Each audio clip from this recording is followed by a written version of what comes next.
and welcome to the Tuesday, June 11th, 2024 meeting of the Ayer Planning Board. This meeting hearing, the Ayer Planning Board will be held in person at the location provided on this notice. Members of the public are welcome to attend this in-person meeting. Please note that while an option for remote attendance and/or participation via Zoom is being provided as a courtesy to the public, the meeting hearing will not be suspended or terminated if technological problems interrupt the virtual broadcast unless otherwise required by law. Members of the public particularly interested in a specific item on this agenda should make plans for in-person versus virtual attendance accordingly. This meeting will be live on Zoom.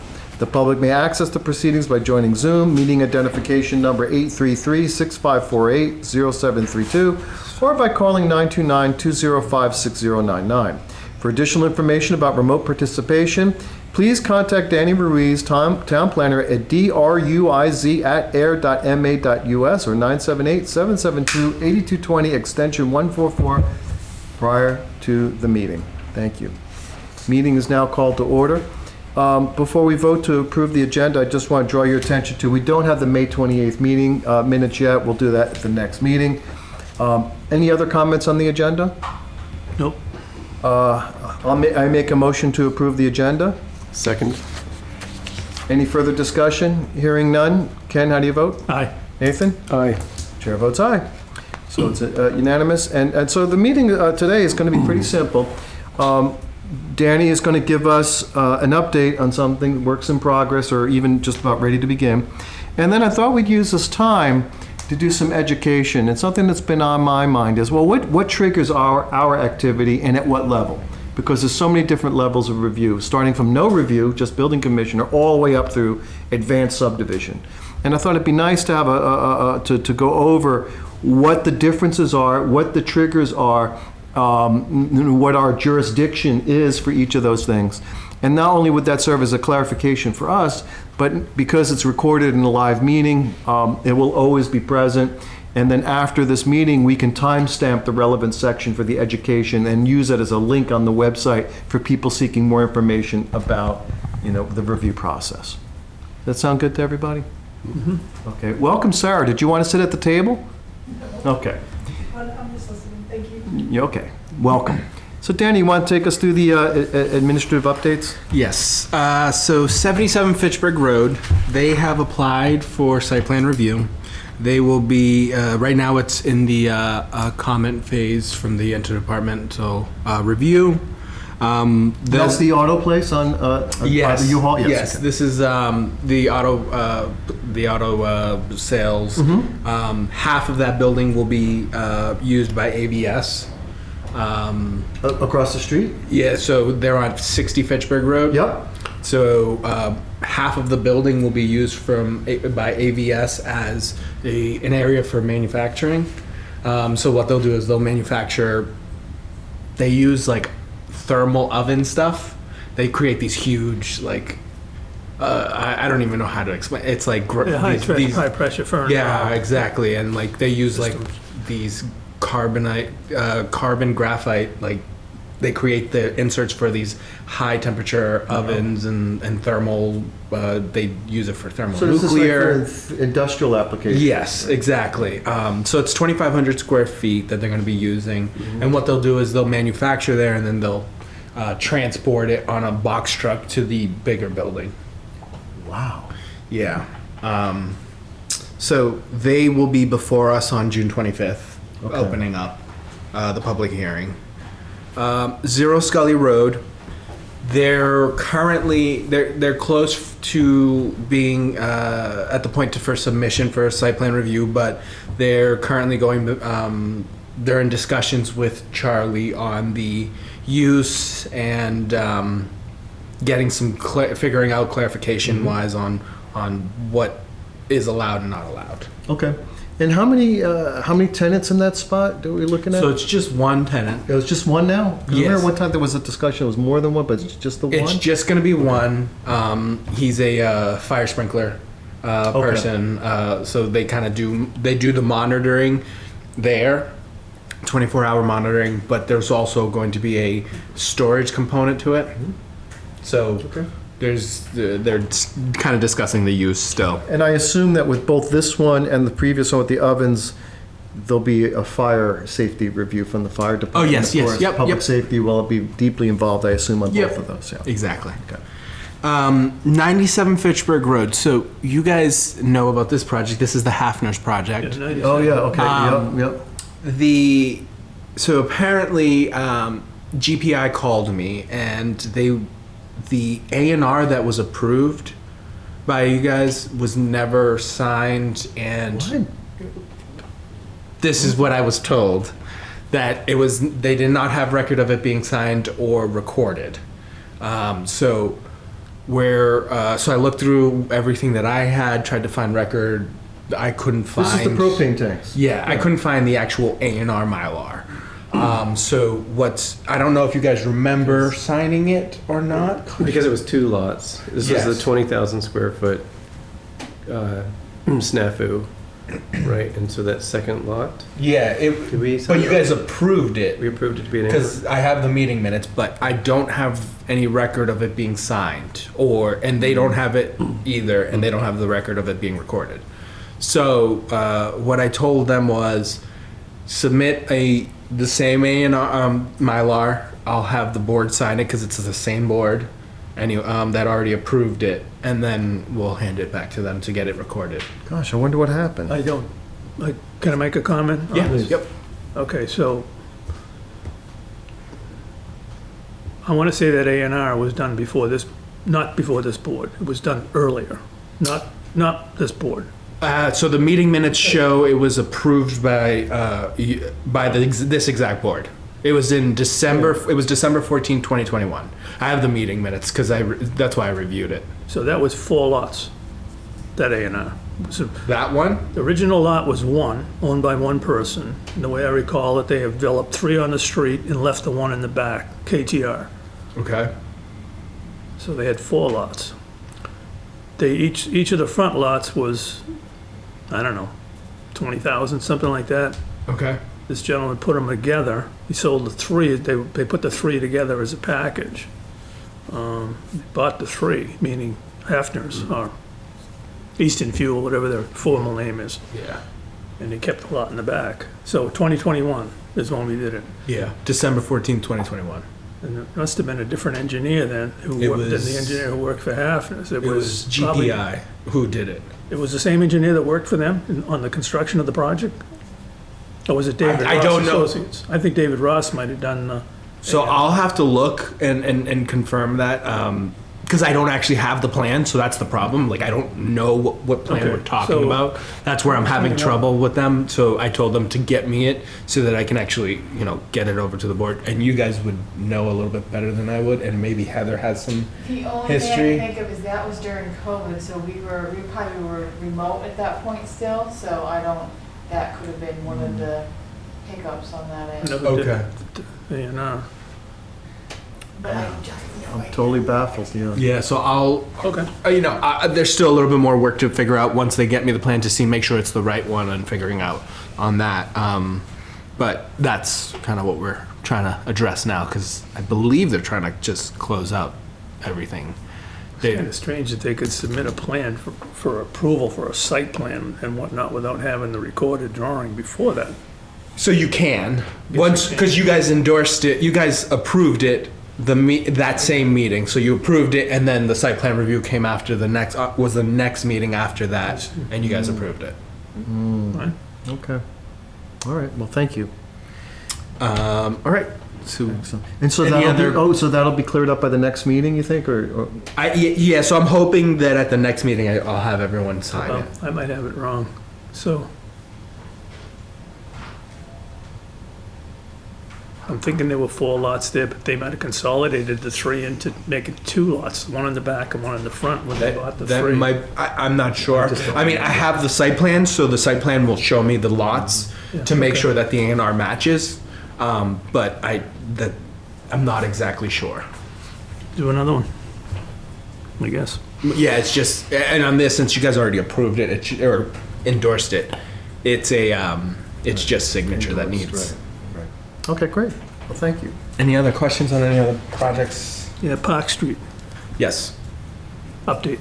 Park Street? 42 Park Street. So as of right now, they're definitely keeping us up to date on the stormwater report. I haven't received last week's. I always saw that one time she sent it. Oh, okay. I'll make sure that. Okay. I'm not sure why she's not sending it to you. I'll make sure that you're getting it sent to you. So last I spoke with Ally, she was on vacation. She got back last week, and then they started up construction again. I have not been out there since last week, since I last spoke with her. But they were doing the foundation. Charlie said there was an issue with the foundation, I guess the way they laid out the blocks or something. Oh, yeah. He had to go. Wavy. Yeah, he had to go out there and help them fix that. So I know they're dealing with that. But as of right now, that's the only update that I have. Okay. So you don't know if they've done any excavation on the site to install underground utilities? From what I saw, or anything like the last time I saw, no, they hadn't, because they were still trying to get all of the everything around the foundation and fill that around. Yeah, okay. Because they're still using that back as there's a Connex box back there that's blocking the way so that there's no pass through. So that's where the infiltration system is underground. Yeah. So they haven't ripped any of that up yet. Okay, thank you. All right. Thank you, sir. Much appreciated. Anything else? Is Aho 100%? Did he ever get the CR done? On Shaker Mill Pond? So Oh. I have the draft got sent back from, I think, the state for final approval. I still haven't seen the baseline report yet. But everything is sold and we 100%. Yeah, I actually we accepted the road already as well, right? no. So that's actually Because we're what I was waiting for gonna the bring up. CR to accept the road, is that the idea? Yeah, so I know the CR is outstanding, and then there's some bound stuff that we've talked to them about. That Corner bounds? yeah, they put in concrete bounds instead of granite. Oh, So no. yeah, and I specifically remember having a conversation with people's associates about it. But so we're trying to get that I'm cleared waiting up. for the baseline. Again, I watched the baseline with Oxbow, where they're putting up, they did that survey, and then a couple days after that, I met with Josiah and somebody else out on site about where we wanted to put the conservation restriction signs on each lot. I think I mentioned them 2 per lot, plus, open space areas. But I haven't gotten anything, so I've seen the CR, but I haven't seen the report yet. And I can't send out the CR until I have that report, so. Yeah, and then I actually had a call from one of the owners of the houses that live on that street, asking when the street was going to be accepted. I told them that I'd have to reach out to the DPW and just see where they are in the process of the actual street acceptance, because the DPW, they have to request it through the DPW first. I know the CR is outstanding, so that's another issue they kind of have to clear up, but I don't know where they are with the DPW yet. They started the process last year, initially asking if they could try to get on the fall town meeting. Fall or spring, I can't remember, but it just the timing didn't work out, that they didn't have everything all set for it, so it's kind of still been kind of lingering there. So I don't know where the DPW is with the actual starting of it for the DPW process. And you guys did, just because I missed the last meeting, I did watch the tape, but the 33 3rd Street, that's 100% signed off by us. Yep, So they can it's- pull building, Well- conservation and whatnot, they're all set. Oh, yeah. They got their notice. So they still have to wait for the appeal Oh, the period. 20-day appeal. Yep, which is up on June 21st. So they'll pick up the permits, and then they'll once that's up, and then they'll get it recorded, get them sent over to me. Then they also have to have the pre-construction meeting, and just to make sure everything is in place. So there's still a bit of Little time. Yeah. Cool. Thank you. All right. So let's talk about application processes. You have something to show us. Yes. And the Zoom is working, and Yep. is anyone on it? No way. No one's there, okay. All right, man. All right, man. What do we got? I guess I'll try to look at this one. Or maybe I'll join you guys and look at this one. All right, so Jonathan wanted me to kind of give everyone a quick update on how the triggers for all of our applications work. And let me just get this out of the way. So it all starts with the building commissioner, as he is the zoning enforcement officer. He's the one who makes the determination as to what permits an applicant or a property owner needs. So in effect, then, is it fair, he's kind of the gatekeeper then? You start with the building commissioner, and then looking at what you intend, he can say, well, yeah, you need to go to ZBA, you need to go to planning board, no, you may need a special permit for this, you may not, et cetera. Like variance, all that. Okay. Exactly. So he's the zoning enforcement officer. Okay. So he's who enforces our zoning bylaws. Okay. And through the zoning bylaws, which is where our processes come and all of our permits, as well as state permits. Mm-hmm. He's the one who also determines that. And so we have a section on that in our bylaw, which is 320.3.1, and it talks about his determination on making sure that applications that anything that comes before him for a permit has all the necessary permits to meet all the zoning bylaws, as well as other, like wetlands, Title V, there's a bunch of other things, subdivision rules and regulations. So he has to make sure that all that, that they have everything. And if they don't, at that point, that's when he says, all right, you need to go to this board, and this board. So, Gotcha. yes. But these three bullets that you have, the demolition, foundation, building, are at his discretion? So, yes and no. Okay. Yes and no. So the demolition permit can be given at any point during the process because you can tear it down, and that has no effect on a permit going forward. It does have an effect in the sense of if you demo a non-conforming use, you can lose the non-conformity, which can affect some certain special permits and uses. So there is a caveat with the demolition permit and as well as the building permit. Foundation permit is something that can occur if you have a property that's typically a little bit further along, say like Nasoya. Let's use them as an example. They're in the process of making a modification. He can, at their own discretion, give them a foundation plan, a foundation permit to be able to, put in the foundation and be able to wait until the modification is done. He has that discretion, but it's discretionary, and he uses it very light. Could he actually issue the foundation permit before we approve the site change, or no, he can't do that? He can give a foundation permit before a modification is approved, but he can't before a site plan, like an original site plan decision is approved. Okay. Because then he can. So this is where it kind of gets a little bit more confusing, because if we approve it, and he can give it during the appeal period, because then they're going at their own discretion. Okay. So if they get appealed, then they have to stop, and there's all that process. And the building permits? And then building permits. So he has the discretion to issue building permits only. So he can give it to anything that has that doesn't need anything else. So like a single family house, he can give it to them, and they can start. Simple single family on an already determined lot, already registered, recorded Correct. lot. It's already there on the books, and they say, we want to build here. Yep. They don't need to come to Fits. us. It all fits. They're all set. Setbacks. Yeah. Dimensional Everything is right. requirements. All the dimensional requirements, the frontage requirements, everything Set a else. Drawing, stamp. Boom, he says, okay, it's all good. Yes. Here you go. Here's your building permit. Yes, and that's for single family and duplex, and that's just because they're exempt from site plan review. Right. But I'll get to that later. There is certain caveats in which those can be dragged into site plan review. Okay, good. So yes, the building commissioner is the one who always makes that determination.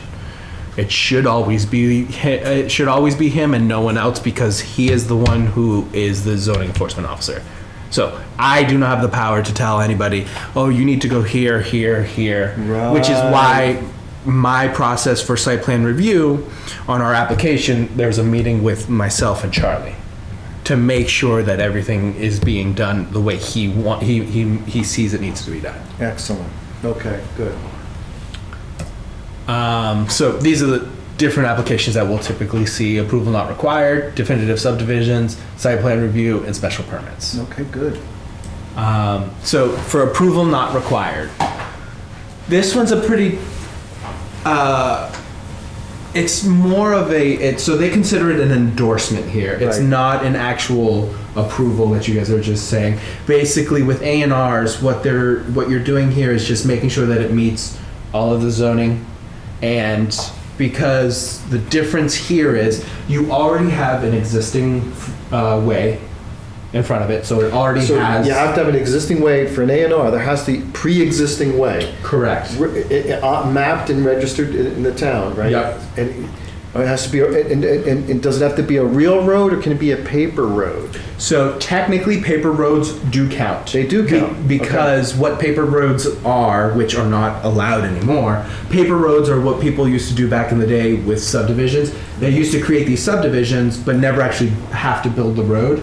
And they would just make it a driveway, and it'd be considered a paper road. It's not an actual 24-foot wide road. It's just some sort of a small driveway that leads to other properties. Right. And then who's responsible for that road? Is the town responsible for that? That's where It's tricky, that's right? where it gets tricky, Okay. because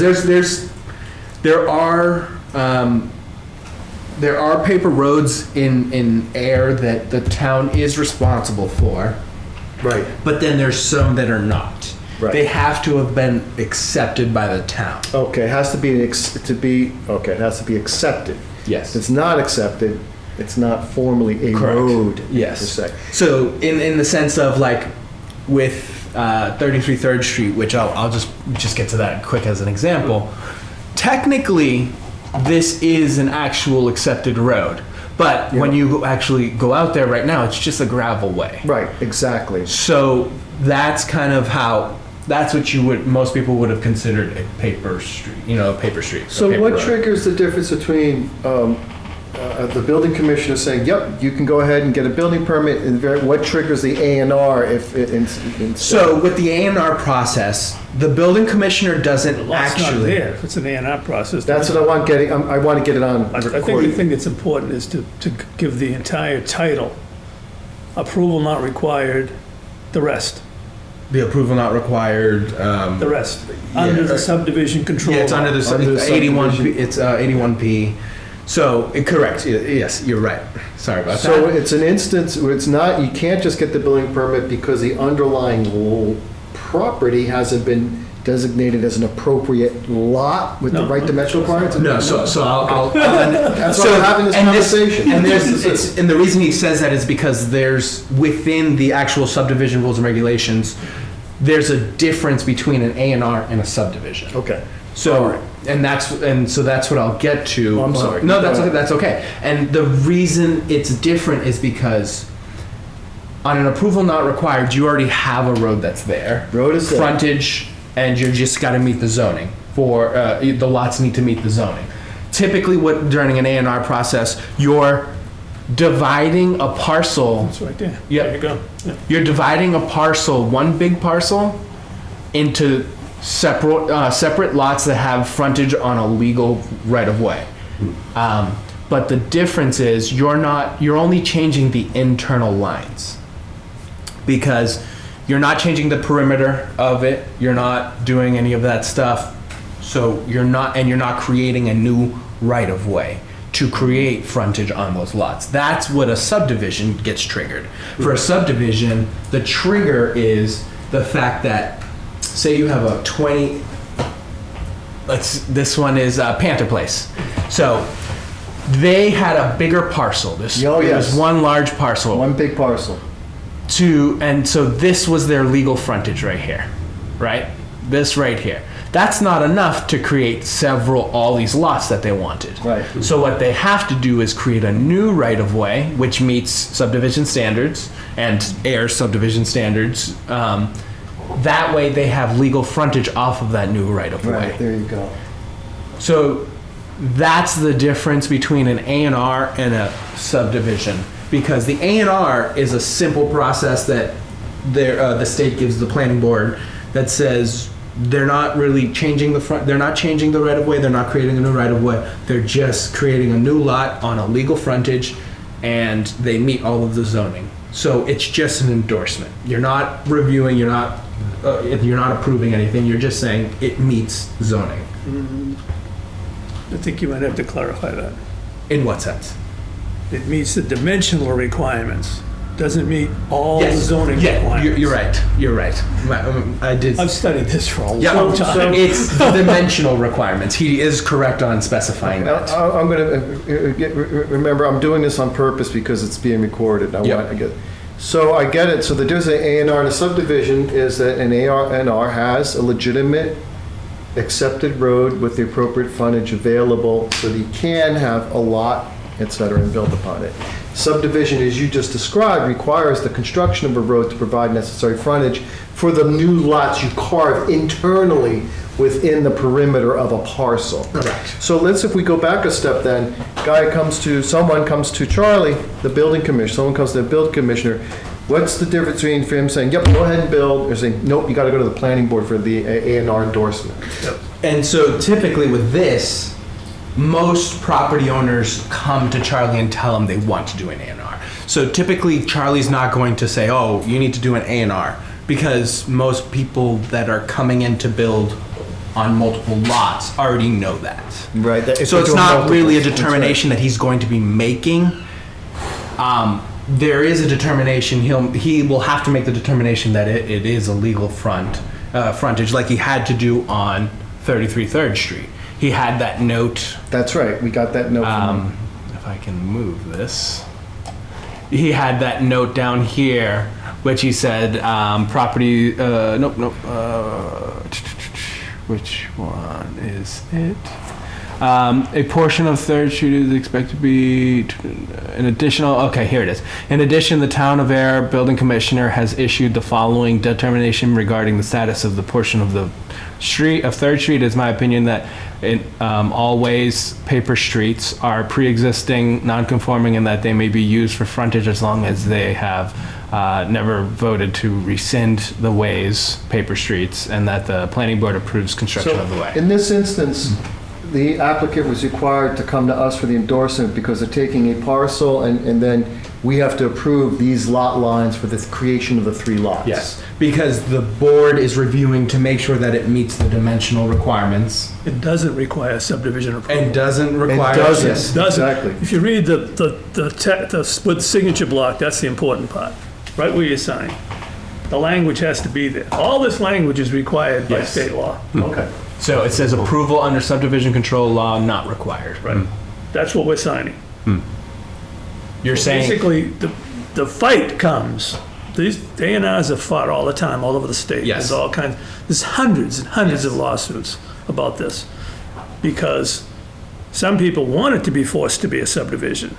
Residents, for instance, want the improvement made.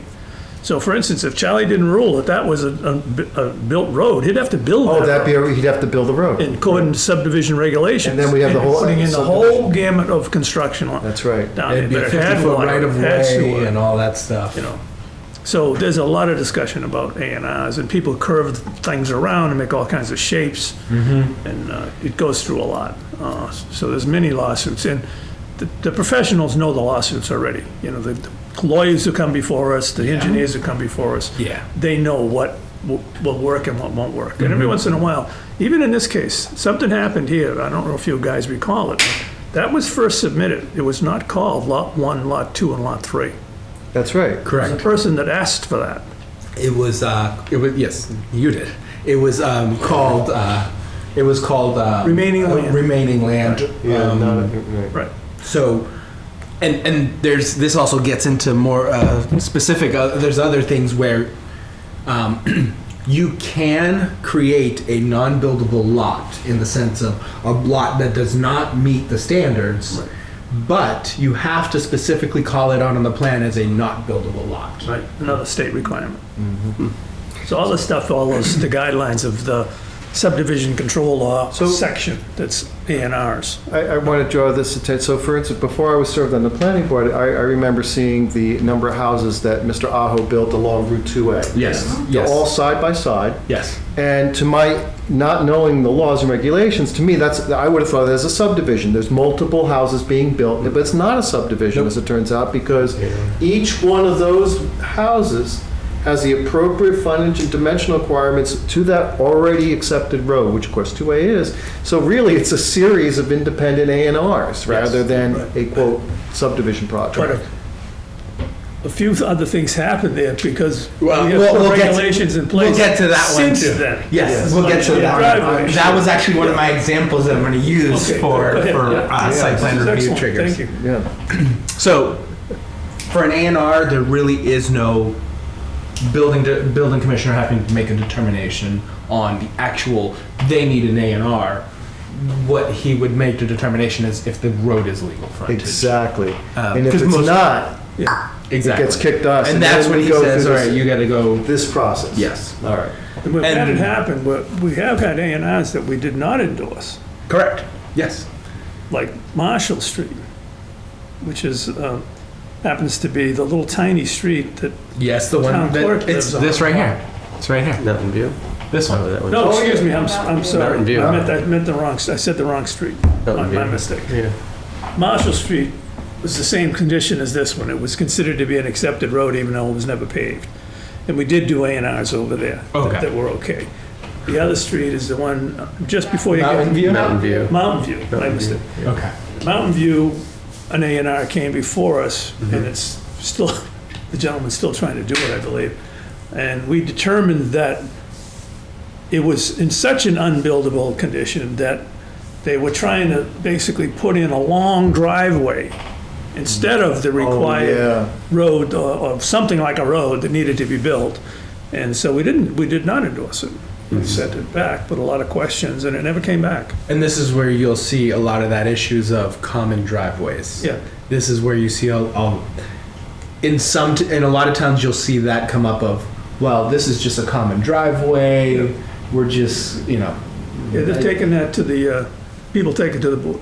Right up the street beyond the hospital where they built a brand new home up on the hill, and it's in Groton. But they went in for a common driveway approval, and they got a variance for that in Groton, where they were able to not have to build a road. Just an example of what he said, they built a long common driveway to get to the land, which they could come before us. We have So, regulations on common In a driveways. situation like that, a common driveway is not a subdivision where there's a homeowners association perhaps are in place. How is that negotiated about maintenance then? The two property owners have to deal with it themselves? Yeah, that's The town has nothing to do with it. No. We don't plow, we don't maintain, we don't replace. It's up to Correct. them to figure that out. Correct. So if there's a legal issue, those guys lawyer up against each other. Correct. Right, okay. So for subdivision, the trigger here is that the building commissioner determines they don't have legal frontage for the lots that they are creating. So at that point, they need to create a new right-of-way, which meets subdivision standards.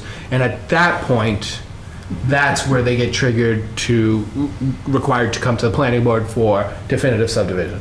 There's also the preliminary subdivision that you can do, and then it leads into the definitive subdivision. So those processes they're explained usually hand in hand because they're both under subdivision regulations. And as I understand it, the applicant has a discretion whether they want to go through the process of the preliminary and then definitive, or they can go straight to definitive. And that we encourage, particularly sensitive or complex projects, it's in everyone's best interest. Do the preliminary first, Yes. get the lots, get the lot count established in a general sense of the layout, then go to definitive. And the benefits of a subdivision, so there's benefits to doing subdivisions. The benefit of doing a preliminary is it freezes zoning for 8 months. Oh, So what you will see sometimes is you will see projects come in to propose a preliminary subdivision just to freeze the zoning if they know town meeting is going to be going to be approving something to change it, or to change the type of zoning that is occurring in that area or something within it. what caps the 8 months? So is it the submission of a definitive or the approval of a Approval of a preliminary subdivision. So they have so I'm saying, they get it, the preliminary approved. What I'm saying is that the 8-month freezing of the zoning, It starts once it gets approved. Okay. Once it's approved, at that point they have 8 months To to build or submit the definitive. so it gives you 8 months to freeze the zoning. That's an amendment. So How long does it stay frozen to? Yeah. This is so it only stays frozen for 8 months in the sense of because what people will do is they'll do it to change, sometimes to come in with a different project later on, like a site plan review project that's not a subdivision. Is that legit? Yes. They can do that? Yes. But Because it just but the freezes. site plan review will be within that 8-month window. Yes, And they got that frozen. yes, exactly. So they have a number of options with Yes. what they can do. That's why preliminaries, that's why subdivision rules and regulations gives you that freeze. Yeah. The difference here with a definitive, it freezes it for 8 years. It's done deal. So for 8 years, you're locked into that zoning. Like the previous Stratton Hill approved. Yes. Okay. Do you remember the letter this was before Danny, but at the early stages of Stratton Hill, they consulted with the gentleman who helped write the code and sent his opinion that the zoning was frozen, okay? And because what actually happened was, amazingly enough, the Stratton Hill property, in all the zoning changes that we talked about are made, we never touched that. That's right. So even though we changed the zoning, it always was A1. It always had the same stuff to it. But he still went out, Collins still went out to get an opinion. Oh, yes. Oh, okay. In that sense, because you guys didn't actually change anything within that area. Okay, so that's because that's we- understandable. Yes. Yeah. But he did it as a procedural thing, Yeah. is what I'm getting at. Yes, the zoning was locked in still, no matter what, because it didn't change. But the project necessarily is not. That's No, why I where- keep saying, I'm looking anxiously to record the new plan, Yes. so it does away with that underlying approval that's Yes. still. The one that's still existing Still- and that the tax assessor still has on. Yes. Yes. We So don't want that. so that's one of the benefits to having definitive subdivisions and preliminary subdivisions. And typically, yes, most towns will request that if it's a more contentious property where there's going to be, wetlands, there's, national heritage, there could be any kinds of sorts of ideas that may come up. Preliminary subdivisions usually are one of your better options to go. Now, another layer of complexity, of course, is we have adopted OSRD, Open Space Residential Development. And as I understand it, some towns have made OSRD voluntary. You can say, we'd like to do as an OSRD or not. I believe that in our town, it's the default unless you request a special permit? Yes, is it? Yeah. correct.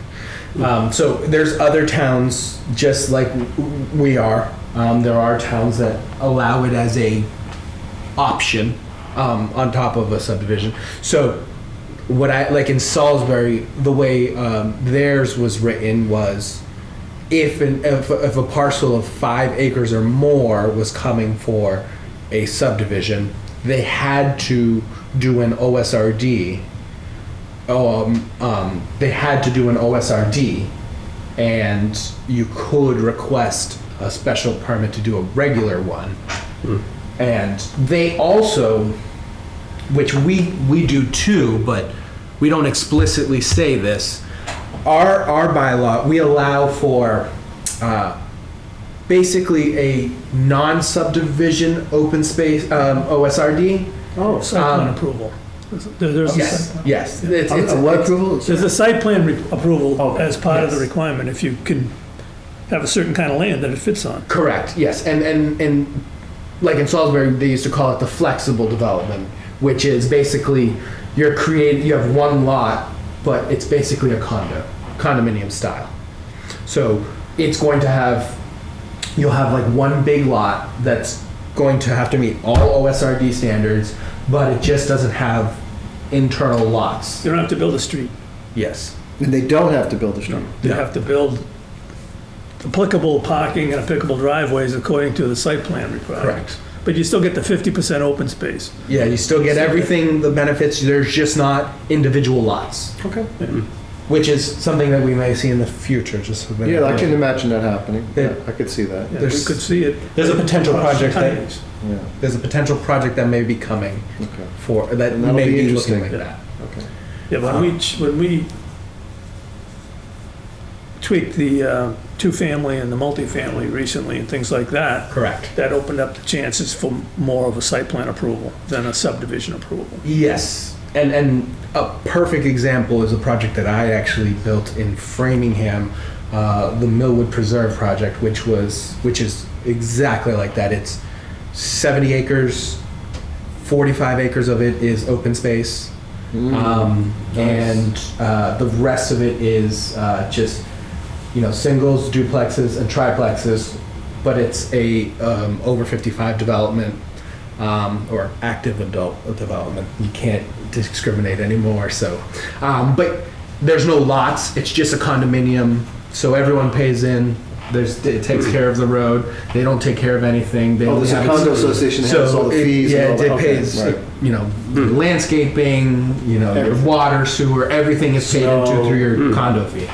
Right, understood. So that's something that we may start seeing now that we have allowed for duplexes and multifamilies within the A1 and A2 zone, which is, I feel, much better because we have more of a ability to have more open space and not have to create these giant 1 acre lots and then tear down all these trees, and it reduces the footprint as much as we can.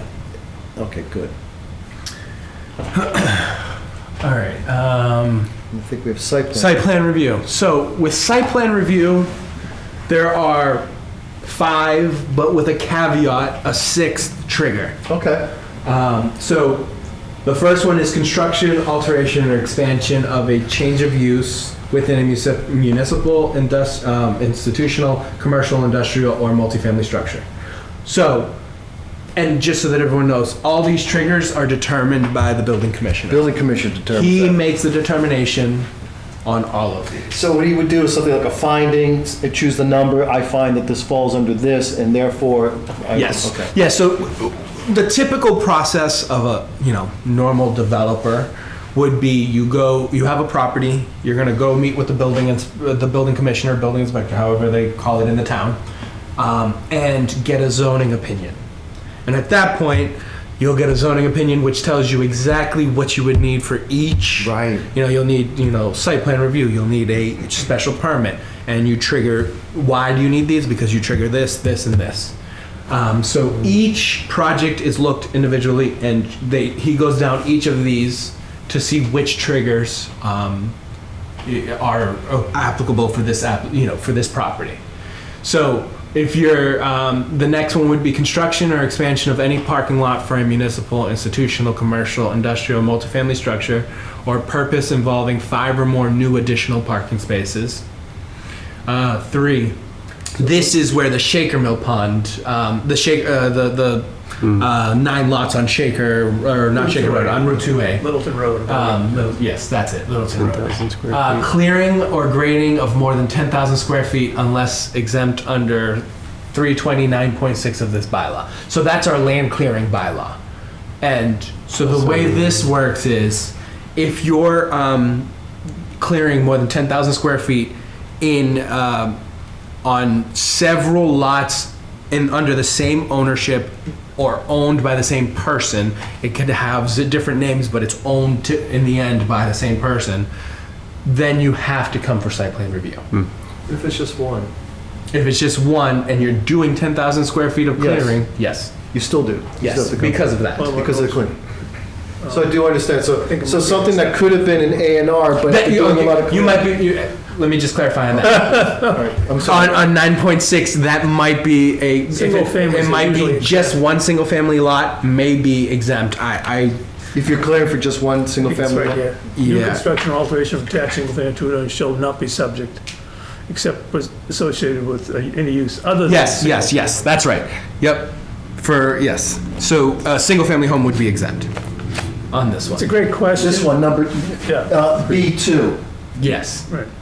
Exemptions. But but under The important part- 9.6, there's also exceptions. I can, there's, I'm not gonna go there, I guess, but number 3 was very, very important.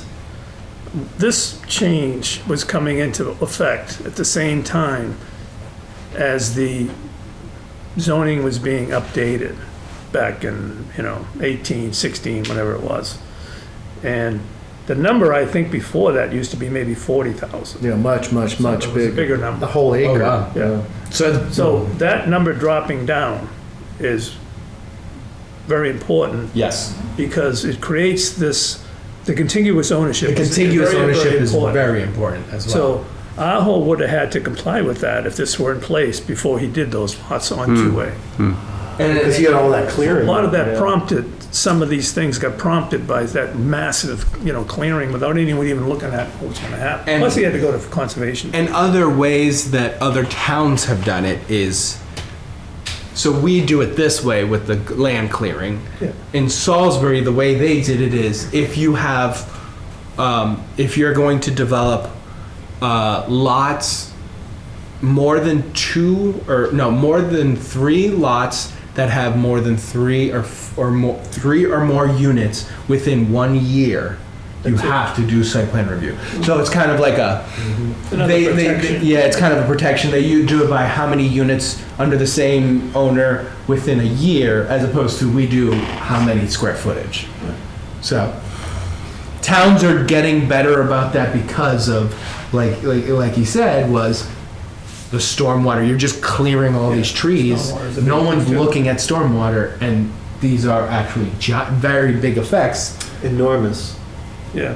And Colossal. the subset of this is that it's either in the stormwater or somewhere else in here that also talks about the, if you do a certain amount of cuts and fills Yes. to a certain depth. Yes. It'll That's generate- under our earth clearing, Earth clearing, the earth removal. earth removal. Yeah. So if you- Okay. Under earth you're removal. gonna gouge your place out, we should talk to the planning board about it and, Correct. think about it a little bit or make some alterations or maybe look at another way of doing it. Right, because there can be enormous consequences to the change in topography. It can have Correct. ripple effects beyond your own property, Oh, yes. et cetera. And even, that's really interesting. And I notice the word clearing or grading. So even if the grade remains the same, if you're chopping down a whole bunch of trees, you're doing the clearing, Yep. that's still. Oh, yes. Okay.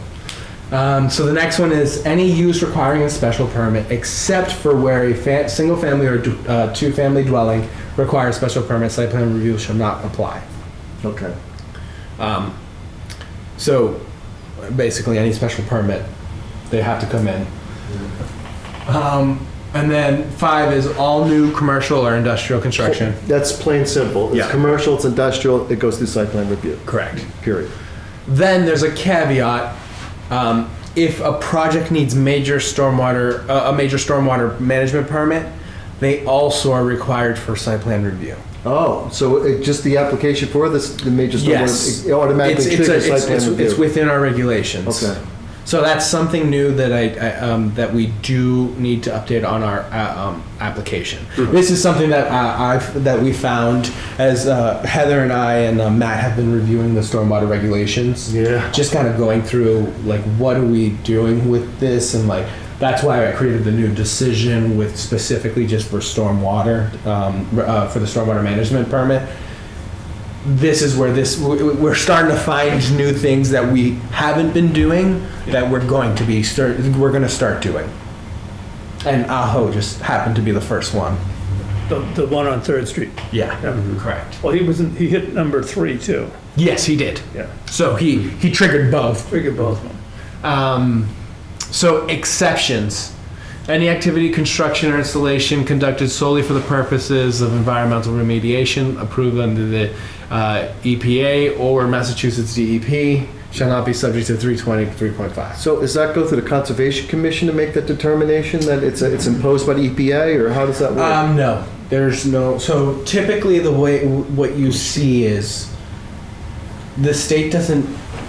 Correct me if I'm wrong, Heather. The state doesn't even have to go to you. It's only more of a courtesy, right? Like if they're doing anything remediation, if they're like over here on. The Yes. ship and all that stuff. Yeah, no, I don't. Yeah. I might get like, so some stuff like that will get a notification sent to the select board and myself as I just like, here's what we're doing. Yeah. Like, it's just like a letter, file that with, Mhm. okay. And even like utilities are kind of fall under that as well. Like if you see utility like National Grid and all that stuff, they don't always have to come before any of these boards. There's work They going ju- on right now by the St. Mary Cemetery. Okay, there you go. That's right. So they That's don't right. technically have to. What do you got? I don't Yeah, they know. just go in and start blasting I stuff don't and know. moving things around. They haven't. They They can haven't. do that? They haven't. Yeah. Bunch of machines down there. Yeah. Yeah, they're coming. Yeah, I know that utilities have quite a bit of Yeah. leeway. There is a lot. Anything that's like that infrastructure service, like for the public, there's a lot of exemptions to just allow them to do it. They easily make a case that it's an emergency as well. Yes. Yes. Not a case. And but there are most of them are usually pretty good about. they're good. They know what to giving- do. Yes, They're they're supposed to- usually they know pretty how to good do at it. giving notice to like mainly conservation when there is conservation issues around it. They usually do try to come in for at least an RDA, just to let them know what's going on.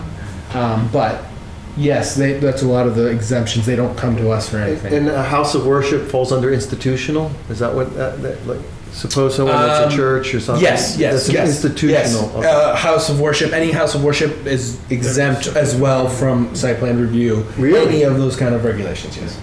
They are exempt from site plan Yes. review. Daycare center, I think. Daycare, the Dover Act. Yeah. So the Dover Act. So I knew that they could go in any zoning district, but I didn't know that they can avoid review. I didn't know Yes, they so can- it's a very minimal amount of review that we're allowed. They can't. It gets very. I'm sure. It gets very confusing because with the Dover Act, like with schools, there's certain things you can't review on them. Some of them, like if they're doing expansions on certain things, they don't have to come to Right. the boards. Sometimes they do. It gets very nuanced and very confusing. That's why I leave that to the building commissioner and let him So make the determination. I don't want to dwell on this too long, but for example, there's a lot of controversy some years back with the LDS temple in Belmont. I think that their height, where the height of the actually, steeple with it, and I believe that the church won. They said, Yes, actually, it's like a house, they got it. Amy Questle, when they were giving their when she was giving the ZBA the training on basically variances and all that stuff, she actually specifically used that as an example that they won because the spire, is that what it's called, right? It's a spire. Yeah. Is considered part of the church, and it's exempt. You can't tell them how high they can go.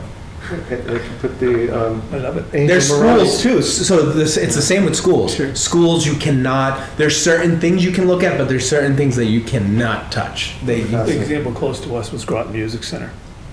They built it as an educational facility and bypassed all on the law. purpose. Yep. Yeah, Yes. brilliant. Yeah. No, clever. Very clever. Yeah.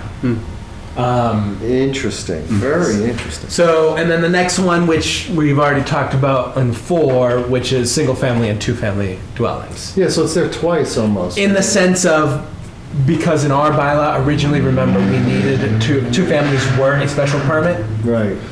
It's not anymore, so it's kind of still an exemption that's just going to stay there. Right. And then pre-existing non-conforming multifamily structures adding 4 or fewer additional parking spaces. They don't have to. Correct. Okay. So the lesson here is that I'm learning is, one, everything begins at the building commission. They Yes. have to make a determination, and then stuff can come to us. The second lesson is that there's quite a bit of nuance and Yes. subtleties in this. Yes, yes. And in every town, it's different too. And every town is different. Because remember, every town has different triggers. This is where it came into when we were looking at minor versus major, Exactly. and towns having different triggers. Yep. So a lot of this is nuanced in the sense of what does the town specifically want as a trigger. Right. Interesting. How do I handle this? There's site plan review is just that. This is an important actually, distinction. no. Let me Can you clarify. make a distinction between? Let me clarify. Yeah, okay. It's actually not actually called site plan review. What's it really called? Site It's site plan approval. approval. Site It plan. really is called site plan approval. Yes, So yes. we do So- approve. There is only 2 instances in which you can deny a site plan: What's that? lack of information and Bona fide cheating. Or it doesn't conform. and doesn't conform to Doesn't zoning. conform to zoning. It doesn't. Correct. It's either they don't have enough information to make a determination or a finding, or it's outright doesn't Doesn't meet- conform yes, to our correct. regulations about it. And you Correct. say, no, that would be a finding. It doesn't conform to X, whatever rule, spell it out. Correct. And then we can make a determination. Yes. Okay. So you cannot deny a. It's very rare in which you see site plan review denied. I've been in part of a process where it was denied, and obviously we won that in appeals because the basis in which they denied us was not legal. So, but this is there's a reason that's why it's called site plan approval. Site plan review is just what we as towns use as our process to Right, call of it. course. Got it. I think the thing that's important is that the quality of the documents we have now that delineate what people are supposed to do is much improved in the last 5 or 6 years. Yes. And I've got some of it right here in front of me, but the point is that if an engineer comes into town or an applicant comes into town, goes to Charlie, goes through the process, they should be well informed. They're well informed now about what can be expected. Yes. Yes, that's. They that's come what- into to us with even if it's site plan and it's really deficient, it probably is going to get picked up right here by us, by Danny, Yeah, Charlie, absolutely. somebody. And we really haven't had, I don't know, too much kickback because most of the things we're looking to do are an improvement. Right. So if it's an improvement, typically a developer will understand, I'll get my money back eventually anyway because I'm doing something a little bit better. Yeah. So the days of saying, we don't need this, we don't need that, those should be behind us. They should be, and I think they are. Yeah. And the reason I think bylaws have gotten better and spell out specifically what we want is because back in the day, it was the Wild Wild West. I'll just say it. That's just what it was. And planning boards would be like, I want you to do this, and I want you to pay for this and do this, and then we'll approve it. No, and that's not lawful. It's just not it's not lawful. Yeah. But it was something that was done back in the day. Right. And that was well before, all of these kind of bylaws were started getting written and regulations and specifically saying what needed to be in them and what couldn't be in them. So that whenever, I just want to make this clear for the public. So in these complex situations where like the site, either a really complex site plan review, say for an industrial or a subdivision, and we ask for certain things, a traffic study, an engineering report, that's all, the authority for that hoop is that 53. we need is to provide us with sufficient information for us to arrive at a determination. That's the Yes. justification. So we're not just arbitrarily piling expenses on any applicant. That would be And that's a state law. Unethical. That's a state law. State requirement, we That's can do that. a state law. 53G. Yeah. Basically, what it is it gives the planning board, or if the zoning board is the permit granting authority, Yeah. the ability to have the project peer reviewed Right. at the applicant's expense. right. But I just want to assert that that's not an arbitrary kind of like we want to pile on. That the whole part of that is and now enabling us to arrive at findings and determinations. Correct. And the reason that we're allowed to do that is because within our regulations, we ask for traffic impact studies. And I have experience with them, but I am not a traffic engineer. No. So, I can read the conclusions, I can read the turning, and I can read certain Exactly. things, but the data collecting, how they did it, times of it, like the level of service and why it's that and versus this, that's where you need a peer review. There are towns that have peer review for architectural review. There's Wow. towns. Architectural Control Board. Go to Wellesley specifically is one I can think of. They have an architectural design review board. Oh, really? Wow. Yes, you can. There's peer review. So Maynard and the project that I did over Maynard Crossings, we had a peer review on the signs. We had a peer review on the architecture. We had a peer review on the traffic. No one's ever taken this kicked it up the courts as challenges and say, is this really a lawful thing? Oh, no, it's all been challenged. It's all been challenged, and it's. I would imagine it would be And challenged. it's loud. You're sure? There's conservation peer review, all that. So all those types of peer reviews are allowed because the state allows it, and our bylaw specifically asks for the information. I know we don't do it, and I'm glad we don't, but the architecture review, is that for aesthetics or engineering? Or aesthetics? It's We're talking about aesthetics. It's aesthetics. Wow. And some sort of kind of the engineering as well. But it's mainly to how does the project look. Oh, boy. Yes. I'm glad that, Which we I'm started. grateful we don't do that. Well, We've started to. We two have- family, the look and feel Yeah, of two we've family. talked about it. We've talked about it. We talked a little But bit. I think And we've started to implement a little bit more of architectural review in the sense of, well, what is it going to look like? Let's make sure it's not. Make sure it's appealing. Make sure it actually meets what's looking in the area. Like there's things that we do for architectural review in that sense, but we don't go to that level that No. other towns have gone to. it's good. It's good to differentiate. So I appreciate this because it helps differentiate between what is the law and what we are asking for from an applicant to comply to the law. However, be aware that this board does ask for things that are improvements that are not part of the law, that are options for the applicant to agree to. Yeah, I think McDonald's did extra things Yes. that they didn't have to. That's right. And Yes. so did the gentleman on Park Street, the In fact, almost all. supermarket. Geronimo, He upped it. some of them. Yeah, and so and you're able to ask Right, for we're able to certain- ask. because Yeah. and, We can ask, and yeah. to differentiate to really put it how it is the town is looking for the best project it can get, Right. and the developer wants to get the best project for them.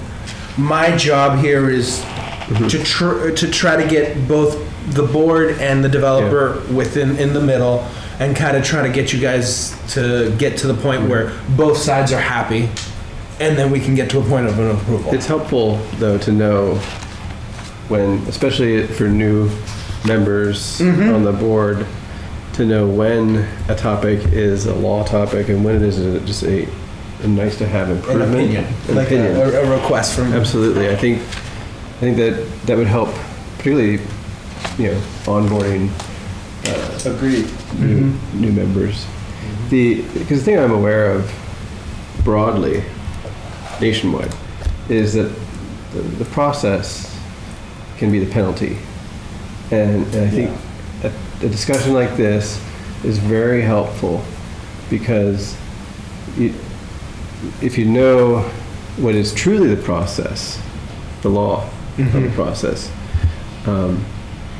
then you can be sensitive to the applicant to not unduly exercising the applicant. Not to impose more burden than is allowed, in the sense of asking for more than what you're allowed to ask for. Yeah. And so like that's some of the things that you would see back in the day, like asking someone to pay for an upgrade on this road, Yeah, even though there's no offside. direct impact. Right. So that's why, like, so a lot of that stuff got taken up the, through appeals and to the court. And now the only way you're allowed to have an applicant pay to upgrade something is if there's a direct impact from their project. Right. Okay. That's the way it should be. So like for traffic, like that's usually where it gets a little bit tough because it's like how far out can you go? It's really trying to keep it right up front. For example, public comment. How much? Are there legal? Is there anything? Are there legal bounds to the quantity and depth of public comment? No. So public comment, they're allowed to make any comment they want. That's right. The planning board cannot make any decision or force anything on an applicant based on a public comment. Right. But the chair can set rules. Yes. To Yes. govern the depth. Yes. Public comment. Yes, he The can. length of time and the, Yes, he can. So he Like can. topic. So if and actually we had a conversation about this for Stratton Hill. You know, specifically making sure that no repeating of comments, making sure that you can also keep it to 2 minutes, 3 minutes. There's boards that you'll see they have timers and they'll Right. start them and they'll just make sure Right. 3 minutes is up, you're Right. done. So there's mechanisms. Open meeting law allows that. Okay. There's legal. Again, there's law. Yes. That says that this defines how this will play Yes. out. Yes. And if here's a specific kind of situation, if this whole room was full of people and they did not like the project, yet it met everything that was before zoning, you cannot deny it based on the fact that they, Sure. because the process is it gets approved. Right. Now it's in their hands. Right. They can appeal. They can appeal. The 20, 30. Yep, yeah. that's why they have the 20-day appeal period. It takes, if it's a direct abutter, it's just one of them. If it's non-direct abutters, it needs 10 of them. Yeah. oh, it does? Yes. Yeah. For non-direct abutters. To You file an need, appeal. you need 10, you need 10 to be able to file an appeal. And then usually there's a recourse for the applicant, not again on this, but if you're denied for some reason, you can go to a different board or a different court. Yes. So in different boards, there's so depending on the process and the town, some are different. Some get appealed to the zoning board. Some get appealed. Some decisions, depending on it, go to the zoning board. Some go to Superior Court. Some go to the land court. There's Right. I think it's good. There's a differentiation between. It's good, and I think it's very American that there's a second course. Yes. Yes. One of the things that I learned about the zoning enforcement officer who, it's an interesting twist. When people come into the zoning to see, I'm going to use zoning enforcement officer rather than an individual's name. Yep. The zoning enforcement officer, part of his duty is to let the person know that the decision that I give you right now, you can appeal my decision to the zoning board of appeals. So it's actually very important that people know to go to him first. Correct. Exactly. This is something I learned in real time.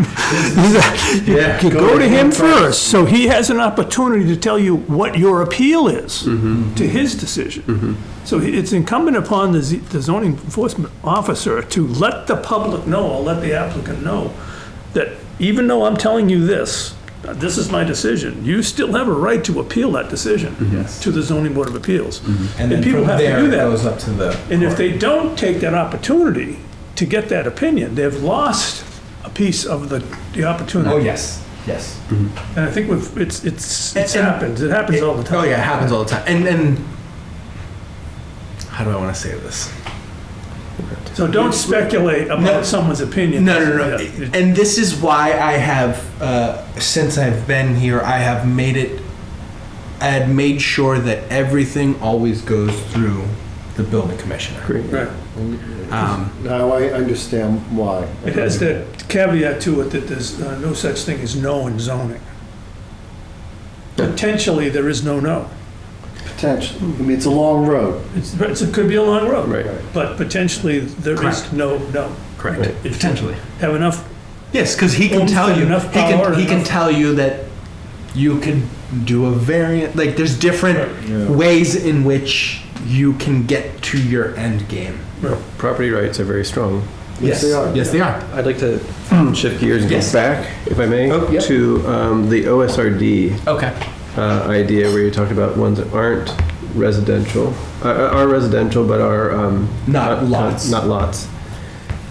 If a development's going to have some common space, maybe a pool, a hall, Yep. is that now industrial, or is that still considered? No, that's still residential? it's still considered a residential development, so it would still count as residential.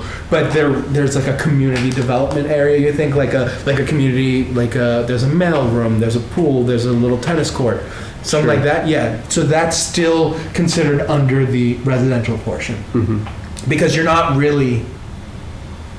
It's not a fitness center. It's an accessory Or- use to the residential portion. Interesting. Yes. Yeah, the same way I could build a house with an indoor gymnasium, but it's a house. It's residential. I'm not going to opine on that one. I will let the zoning enforcement officer do that one. So there's a couple of interesting things that, Thank you. on the one hand, arriving at decisions is not a popularity contest. We are obligated by law to simply to determine, does the application conform to regulations and laws? That's it, even if it's unpopular. However, the flip side of that is that no decision is ultimately definitive, that there's many avenues for appeal that exist on all parties. I mean, the applicant or the abutters, et cetera. So I just think that both of those things are things that we all have to keep in mind. Yes. Okay. And the building commissioner is the starting point always. And it is something I continue to stress with anyone who ever calls me for, is this allowed? Can we do this? Can we do this? Go talk to Talk to the building commissioner. The commissioner will tell you whether or not you can. There's no occasion in which I feel comfortable ever giving an opinion in the sense of saying, oh, this use is this falls under this table of use. No, he's the zoning enforcement officer. He makes the zoning opinion. Okay. Excellent. And then the last one we have, Yeah, which tell is us about special permits. so special permits. The process for that is the Charlie or building commissioners will look at the table of use regulations, and in every town it's different because some towns say if the use is not explicitly stated within our table of use, it's not allowed. Prohibited. Some towns say if the use is like it doesn't have that language, it could fall into one of the uses that are close. So there is that flexibility depending on the town. Our town says if it's not explicitly stated, then it's prohibited. Yeah, that's where Want me to read it? Because it is kind of cute, actually. Yeah. So under the 5.0 use regulations, principal uses is 5.1. No land shall be used and no structure shall be erected or used except as set forth in the following table of use regulations, comma, including the notes of the table, comma, or as otherwise set forth herein, meaning the zoning, or as exempted under general laws 40, section 48, section 3, period. Any building or use of premises not herein expressly permitted is hereby prohibited. Yeah, that's right. That's our language. And so what Has been. happens? That's strong. And so what happens is you can get variances. And so this is where we start getting into the portion of there's differences between there's all different types of variances. You can get dimensional variances, there's use variances.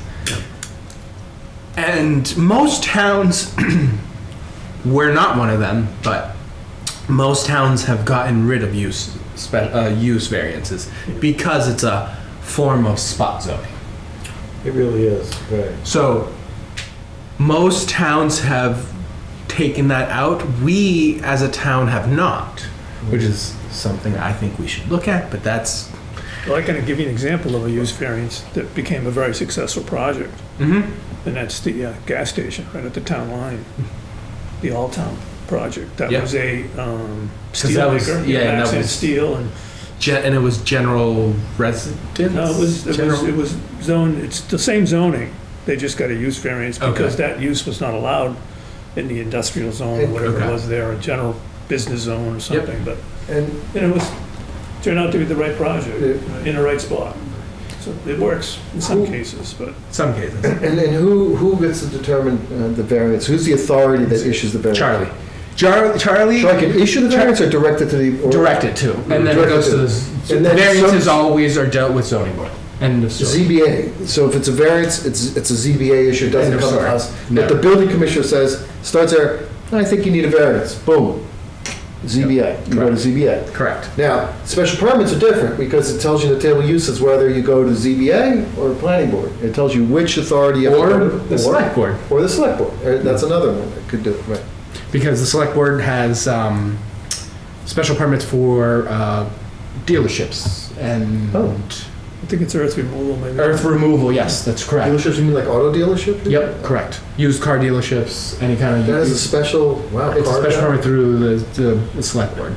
Oh, really? It's because of there's a lot that goes into car dealerships that affect the town that the select board is typically more involved with.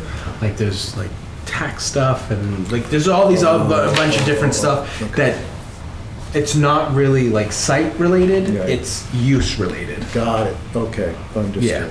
One of the concerns in the use table by Charlie, our zoning enforcement officer, is that we may lack uses. We may need to add uses. Yeah, It's a that's a conversation good that question. Charlie and I have had. It's currently going on, It's yeah. something that he is working on before his end These date. comments, yeah, right.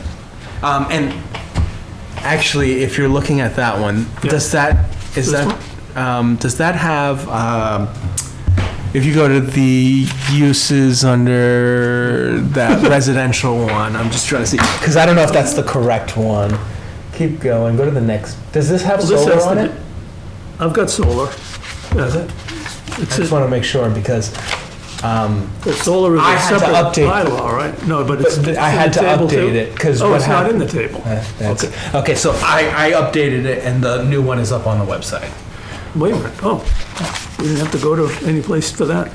No, so because it was Oh, not, already it in was the- already in the previous one. It just when it got updated, did not get carried over. It like Oh. 2 sections got deleted for some reason. I clarified it. I know, No, it's, so, but nothing was changed No, the- because it was already approved. It was just yeah. that with section 9 or whatever. one of them got section- I forget what deleted. section it is. Like a couple of those got deleted for some reason after it got approved. Like once it was approved, and then yeah, it got. But there's a table within, here it is. There is. But there was, before this latest approval for the West Air Village, Okay, it was already shown on there. Got it. But when the West Air got added, that column, for some reason, Got one changed. of the uses got deleted. interesting. Yeah. So Yeah, so now if I I have was, to- so this is another question, sorry Danny. If I, which I haven't done for a long time, if I was to go on the Town of Air Planning Board website right now, Yeah, and the find eco. this table, Yep. would it be Correct. up Yes. to date? Yes. Do you want me That to? would be do you want me recent. to? Do you That want me would to be show you? very recent, Yeah, do you want me to show you right now? yes. Let's do it. Because people can do that 3 months ago, You're, and they you're would not correct. get the right stuff. Yeah, So you're now they can, that's good. So that's finally been cleared up by whoever the vendor is. Yeah, E-code. E-code. Yeah, it took quite a bit to get it updated, but it worked. Okay, so now if you click on, right there, all right, I got it fixed for you. thank Don't you. worry. All right. So do you have to go to the amendments to Yeah. find So it? so yeah, you have to go through the amendments. How would someone know? I got to find which one it is. They would never know. Maybe is it this one? If you search it, it comes up. Verifying you a human.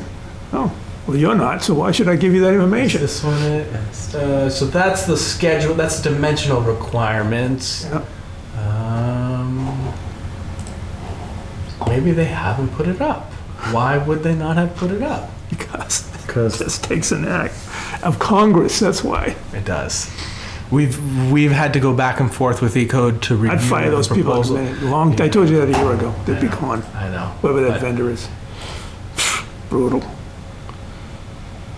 Oh, here we go. Okay, so here's your Okay. table. No, this is the amendment that we just did. Okay, so that would be That's Right now. That's the right now. perfect, awesome. Yeah. So the only thing that's lacking is then we should have one for our book Yeah. as members of the planning Yeah. board. Yeah. Copies to all of us? Yes, which I will. Okay, Uh, can you The go, only wait a reason minute, I wait, haven't given it to you guys is because you're worried about the district. once the AG has the But final. don't worry about that, it's Yeah. already law. I agree with you. I just. It's true. But we should I- have it because our applicants can use it. That's why we have to have it. Yes, you're right. I just. Can you go back to that again? I Sorry, worry Jonathan. about- This just takes a second, about giving just takes a second. things that technically hasn't been Okay, approved. so go across those lines. A1, A2, GR, downtown air form base, West Air Village, MUT, general business, light industrial, And then health. healthcare. Okay, cool. So you have changed, okay, so you the new table shows that just the way it is with the things underlined? So when we get the final, You'll take the full the underline version, out. we'll have it taken out. It'll be shown here. It'll be under the table of use regulations. It'll be shown as the correct one. See, this is what I was talking about with you. Yeah, that, I've seen that. What This a is mess. the very, very old one. Yeah. And this is what I was telling, see how solar is shown on here? Miscellaneous, Yeah, on that one, it's not. interesting. So, Wow. So but now yes. we have So like a there's third. been a lot of cleaning up that I've been trying Thank to you, do. that's excellent. Appreciate it. But yes. Don't expect anything less than So this. special permits at this point, I think we've. Yeah, we're good. Good. And that's, well, That's it. Danny, I want to thank you for preparing this for us. I think this Yeah. is outstanding. In fact, if you could, if it's even possible for this document to go up on the website. Yeah, I'll it's put it up on the helpful tool. website as Great. under the under our meeting materials. Yep, but I found this is really helpful, and I'll put it I hope that other people might find this useful too, that, Yeah. as I said at public town meeting, that, yeah, this is complicated, and we find Yeah. it complicated too. It is. It's very complicated, which is and that's why there's always building commissioner's #1 spot. Always go to him, Good. You can call me. or you can call his boss. For an opinion. You can call the building commissioner's boss. say that. For an opinion. Yeah, right, I mean, just, all joking aside, Yeah. you start with the building commissioner to Always. get an understanding of what, and then the building commissioner will do two things. Now, it will tell you where to go next if necessary, and how to appeal his decision. if the necessary. appeal part's The a big appeal deal. part's the Very important. part. Very important. You save that appeal in case it's needed by going to him. Yeah, no, it's good. All right. Very nice. We have no meeting minutes this one, so I move that we adjourn. Do I have a second? Second. Thank you. Everyone, thank you so much, and Danny, a special thanks to you for putting this together. This is extremely helpful. So thank you.